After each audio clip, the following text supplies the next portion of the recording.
we're going to be returning education very simply back to the states where it belongs. And this is a very popular thing to do, but much more importantly, it's a common sense thing to do, and it's going to work.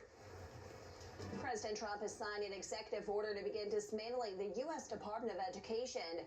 The president acknowledges he can't fully close the Department of Education because it was created by Congress and is funded by Congress. But the executive order he signed Thursday will dramatically shrink the agency and limit its power. Now, the department currently has more than 4,000 workers and has an annual budget of over $250 billion. But much of that money is distributed through grants and given to local school districts. The president has argued the agency is mismanaged and that education should be overseen by state and local governments. The president of the Kentucky Education Association, Eddie Campbell, says Congress has to be a part of the conversation moving forward. We need to be contacting our congressmen.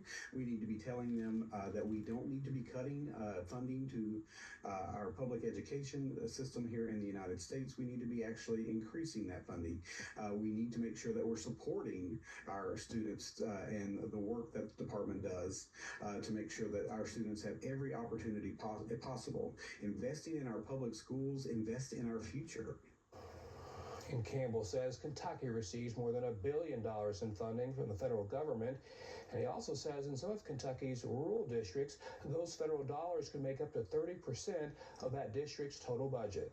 And according to data from the Kentucky Center for Economic Policy, distribution of that money breaks down like this: $274 million for low-income students, $182 million for special education, $42 million for teacher training, and $35 million for student support and academic enrichment. Kentucky Representative Thomas Massey has filed a bill in the House to abolish the Department of Education. According to Congress.gov, Massey's bill, House Bill 899, currently has 32 co-sponsors. All of them are Republicans.